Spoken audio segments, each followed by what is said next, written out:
You have 12 fibers in a tube, so you just clear the Kevlar away from the fiber. Just make sure that you don't cut the fiber.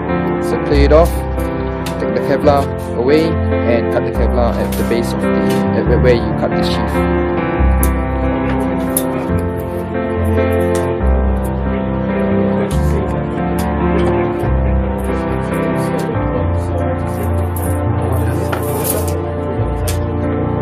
There you go. Which way?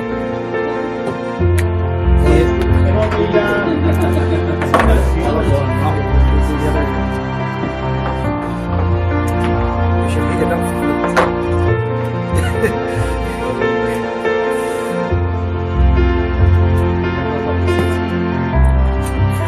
Be careful. I have to be very careful when you guys trip this. Should we just want to do this whole game, shall we? Right, we've got it going. On the right hand side of the Buddy 1S box, we need to install the 24-way 5mm gland and the associated metalwork.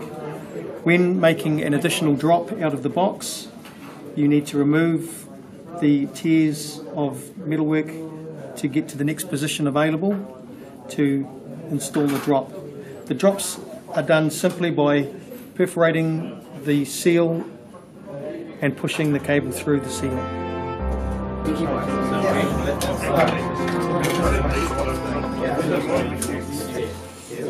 But the big tip here is to make sure you put the metalwork in before you put the seal in, so it's a lot easier.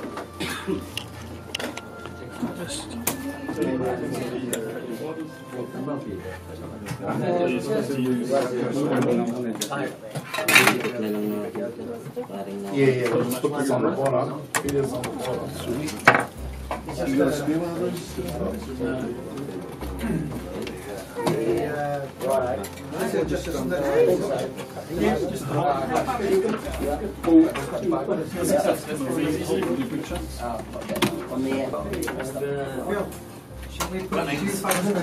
From Bunnings. Yep. So each person just lay up 2 fibres onto each tray, okay? So everyone has a go at laying up the fibres on each tray. Put this on first. The next corner, Jess, what's the next corner? Slate white. I just put the... Yeah, just leave it like that. So you strip that off. See these 2 little markers here? Yep. So what you do is you need to strip in between those 2 markers. But there's also, on the top of the trays, you've got these little inserts. Yeah, so I was... You break that off and then you slide that into that window to lock that tube into place. Oh, you've got They're already in there, so we just put one in there. Yep. And you only ever put one on each one? Yep. It's just to hold those tubes in place. Spin Spin it the other way around. Yeah, 2 little fingers or what?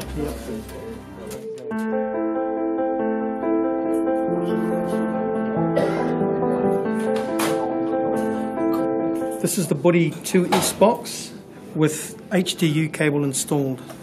For the HDU cable, we need to install a Buddy 2S mounting bracket, which is used to house the 1.8 metre sheath opening behind the Buddy 2S. It is important that the incoming HDU cable is directly below the entry wedge for the 2S box. The 2mm tube needs to be oversleeved with 2mm FOP tubing and then fits into the wedge clamp inside the closure. The other important key feature with the seal is that during the build phase, the seal must be drilled out with a 6mm drill bit and the slots are cut in the top of the seal. This must be done during the build phase and not during the provisioning phase. This plate is screwed onto the wall, and then install this on top of the plate and use long screws to screw it onto the wall as well.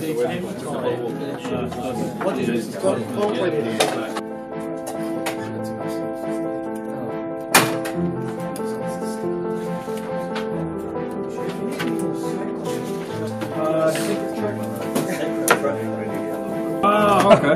We're trying to wedge it. We're trying to wedge it. Yeah. Put it into place. Yep. Got a little area on it. Yeah. Oh no, it points down, not up. Okay. That makes sense. It's not going to go anywhere. And this can be how much? That's fine. Yeah. But like Because actually break out the yellow in between, so bring that down under here. Okay. Break it out. Yep. Okay. I mean, it's okay the way it is. Yeah, but just to get a bit more protection through that, Yeah. through that next piece. I mean, you know, you can stretch your fibers through here. Yep. Well, It's just yep. It's good stuff. break this. Two will slide it. Watch this. I'm going to see one. Hopefully, because really, you only need this much, don't you? You only come in the... Yeah, but probably go around the top.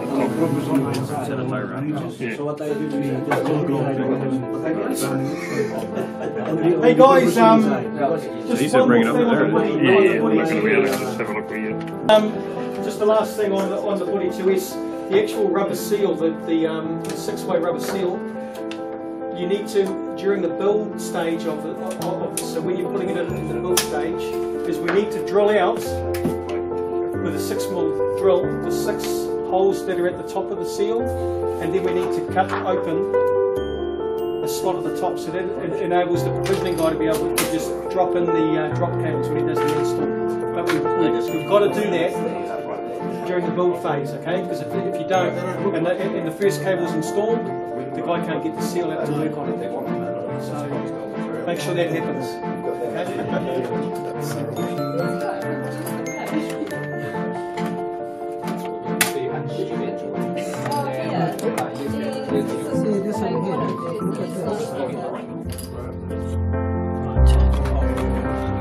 Okay, when you're ready? Yep. The 2mm buffer comes onto the tray, secured with cable ties with some foam tape. We then do one loop with the 2mm buffer to the fan out, which sits at the top smooth position. Then the 900 micron fibre is broken out and plugged into the adapters.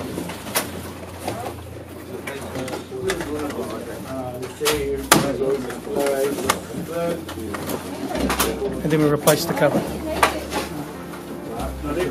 Cables is that we're using the same cable that we use in the GPX shelves that go into the exchange. So the breakouts are different for when they come into these boxes. So what that means is that we have to bring in the 2mm cable, and we do one loop of the tray with the 2mm cable, and then the fan out sits on the top smooth splice position. Okay, so we tie off just like we do with normal foam and cable ties on the 2mm cables. They do one loop inside the tray, then you've got your fan out, and then you use up the additional slack of your 900 micron and loom them into the adapters. Okay, so we've got, if you want to have a look at putting one of those in, we've got some Verticassa cable there that we can put into these trays, but it's a fairly safe. We just insert those into place. They just clip into place. And then if you're bringing in an HDU cable, then you can remove those, and then that's where you put the HDU cable. Will go on top of that. Okay. So the HDU cable comes in, the 2mm will go once around the tray, and then the HDU fan out sits on here, and then 900 micron through the rest, and then plug into your adapters. Okay, so just try and clip a couple of those, and just so you know how to clip them in.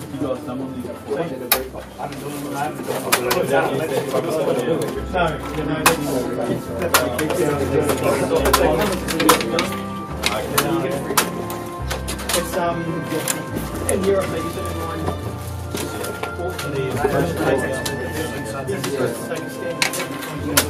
Instructions is the piece that goes in the bottom that you're supposed to put in the cable into. It's wrong. No, but it's complicated off. Anyway, it's supposed to be inside. So you connect the feeder down. This is supposed to be port number 1. Yep. And then all these you put it on the parking bay. So the top Colour code, you mean? So all the others, don't they usually sit on these? No, these will be when you bring your HDU cable in, you'll be terminated inside here at the back.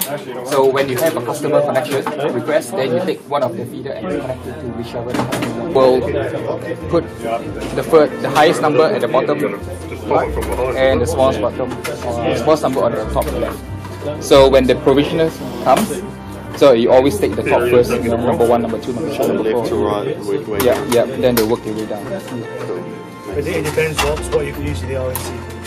Yeah. So when we get these trays, they come without these and then we put them in. Yes, that's right. And there should be a P-clip. Looks like it's going way more than yours. It wasn't. A little fibre, there should be a little fibre clip that clips it to it. Okay. Okay. It's not in the...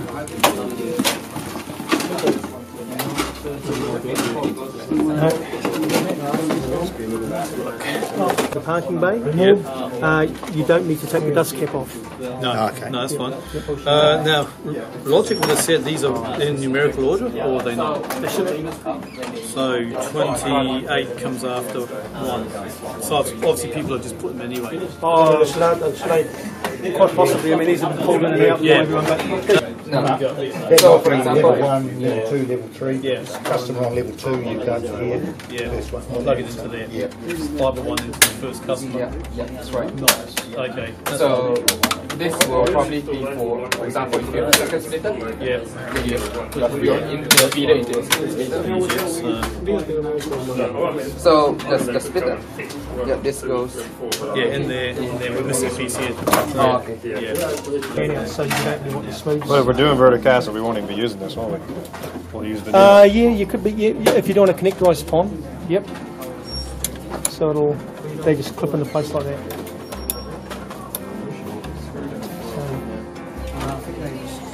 Yeah. So a bit more tricky to remove, you've got to screw away and move that out, slide back out again. So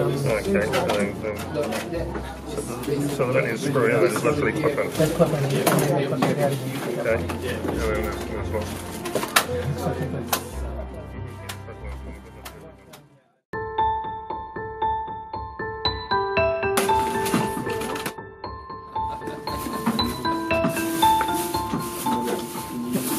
Just going to show the trigger until it's fully open. Open the closure.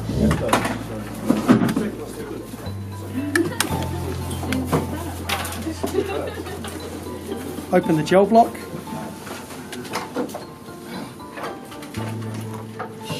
Remove the dummy rod.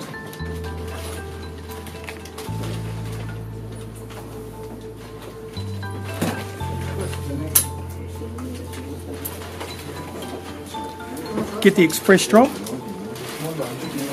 Notice the orientation on the back of the connector. A on the left hand side, B on the right. We clip into place, ensuring that the adapter is facing the right way.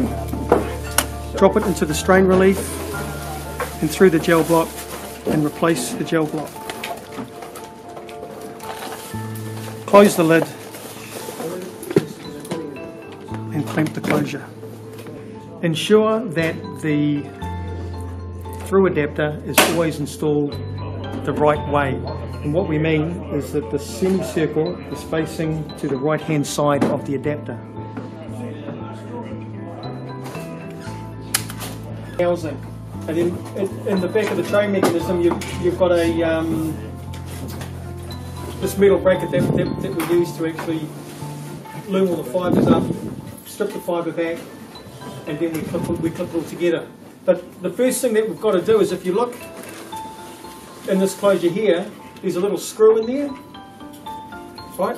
So what we've got to do is the first thing that you do, see there's a little screw in there. So the first thing that you've got to do before you clip the tray on is you've already put the screw in. Yep, so that's good. So you've got to put that screw in before you clip the actual tray onto the base. Okay. You'll get the metal bracket, you'll strip off the cable, you'll tie the cable off and the strain relief clamp onto the metal bracket, And then once you've done all that, you pull the gel block apart and then you put the cable and the bracket into the back of the closure. So does it go in that far? How far have you got the tube before you open it? I've taken the tube through And to about, just to the just around about there. Yep. Okay, so when it straightens up, Yeah, and then but it's a good point because always coming in on the right hand side. If you're looking at the back of the closure, coming in on the right hand side, then the fibres loom through across the top. You've got the orientation the right way. Right. Yeah. So you're not having the, Then you're splicing, Yep. and then you've got your pigtails coming out in the way. Otherwise, you have to have a figure crossover. eight or and something, So in the instruction, when you see the instruction, it will actually tell you which side of this bracket you need to be taking the cable into. So we've gone down to the detail so that you can. Yeah, that makes sense. Yeah, just refer to the document and if you've got any questions. Yeah, so if you look at the back of the closure, coming on the right hand side. If you're bringing the single cable in. Even when you're doing a loop, you always come in on the right hand side so you have the fibres expressed through and out. And then that way the fibres you do break out with the closure, you've got the orientation. It's good to see it in real life.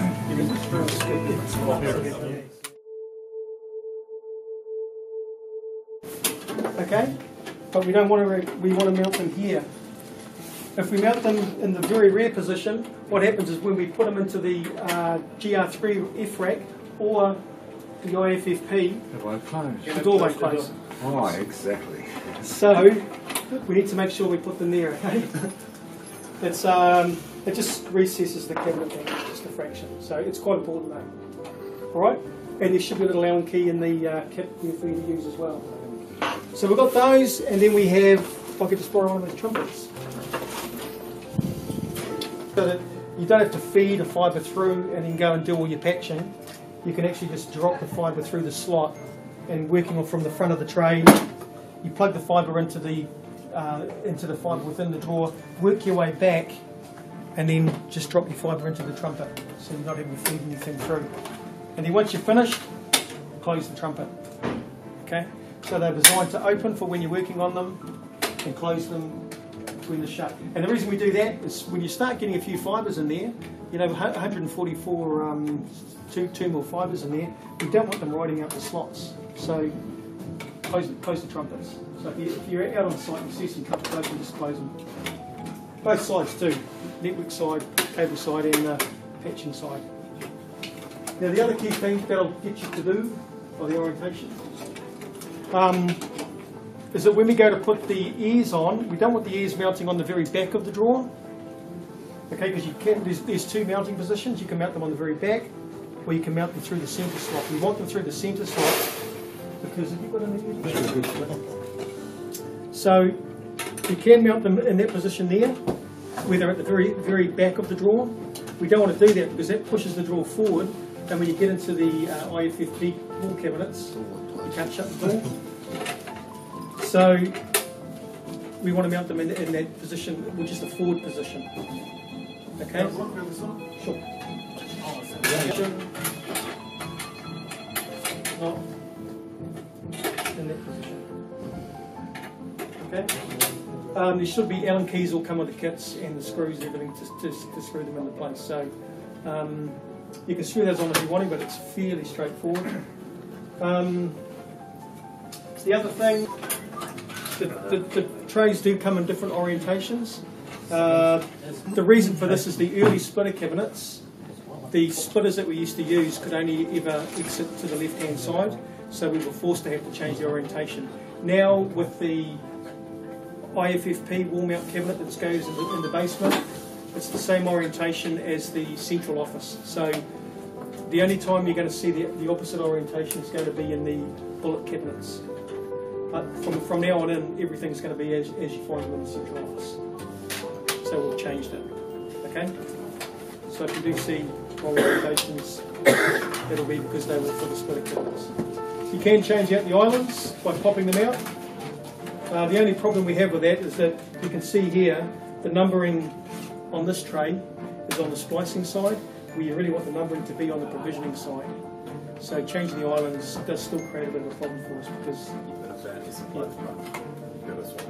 yeah. So the shelves that we're using are a splice patch shelf. All the adapters run through the centre of the shelf. This tray I'm holding here, all the splicing takes place on the left-hand side, and the two mandrels on the right. The typical routing for when you're doing your patch cord jumpering is on the outside. This point here to the exit point is practically the same. The very bottom ones we route around the outside of the mandrel and through, and all the centre ones come through the centre. And the idea is that we then maintain the same distance to get off the tray. So this one here would come through here, around here and off. So that it means that we're not having to deal with a lot of different overlinks. Because with a lot of front patching systems, you have to deal with a multitude of different overlinks on them. So that's the correct routing for them. The 3RU drawer takes 6 of these trays, 24 fibres per tray, 144 for 3RU. The trays just clip into place in the drawers, so if you just have a bit of a play and clipping them out and clipping them in. The covers for the splice will just clip on top. And with the smooth holders, you've seen those today, they can clip in and clip out as well. So pretty simple tray. The key.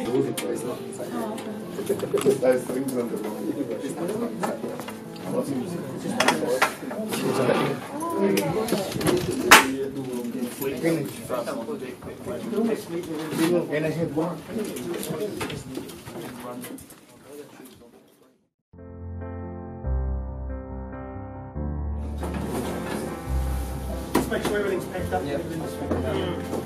Okay, for MDUs, how many sizes are they? 3. 3.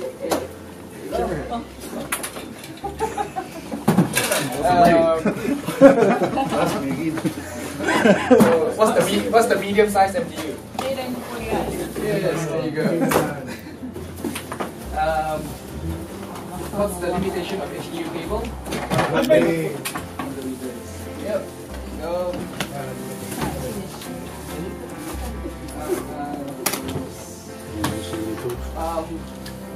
What's the fiber count of a verticaster cable?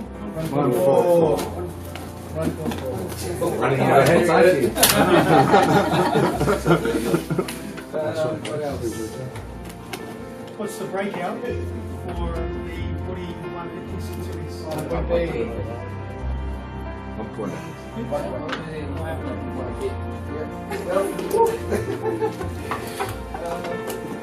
And what's the most important thing about the adapters?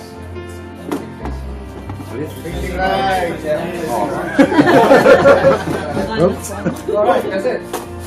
Obviously, thanks for your attendance, boys and girls. Yep, so you can just pack everything back in the box. Yeah, but you just make sure everything's packed up before you leave it.